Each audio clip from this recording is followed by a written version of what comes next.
So CSK versus SRH match 46 Chepauk நடந்து முடிஞ்சிருச்சுங்க. And CSK SRH huge மார்ஜின்ல வின் பண்ணிட்டாங்க. 78 ரன்ஸ் வித்தியாசத்துல வின் பண்ணி அவங்கள சைலன்ஸ் பண்ணிட்டாங்கன்னு தான் சொல்ல முடியும். Fantastic effort. அண்ட் முதல்ல டாஸ் வின் பண்ணி போலிங் எடுத்தாரு Pat Cummins and 212 runs CSK அடிச்சாங்க. அதுக்கு முக்கியமான காரணம் Ruturaj Gaikwad captain innings back to back super knock 98. Yes century miss பண்ணிருக்கலாம், பட் அந்த 98 வந்து பாத்தீங்கன்னா கிட்டத்தட்ட ஈக்குவல் டு செஞ்சுரிங்க. And Daryl Mitchell coming to the form is a good sign for CSK. 52 runs of 32 balls நல்லா விளாண்டாரு. அண்ட் அதுக்கப்புறம் சிவம் துபே ஆஸ் யூஷுவல் ஆறுச்சாமி சேப்பாக்ல கலக்குவார் ஜென்ரலாவே, அதே தான் கலக்குனாரு 6 அடிச்சுட்டு.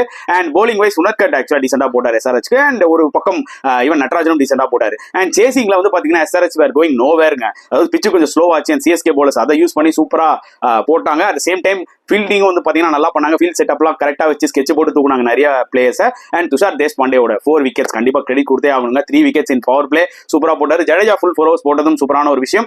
கம்பைன் டீம் எஃபர்ட் தான் சொல்ல முடியும் சிஎஸ்கே பொறுத்த வரைக்கும். Such an important win. So இந்த மேட்ச் பத்தி நீங்க எப்படி ஃபீல் பண்றீங்கன்றத கமெண்ட் செக்ஷன்ல போடுங்க.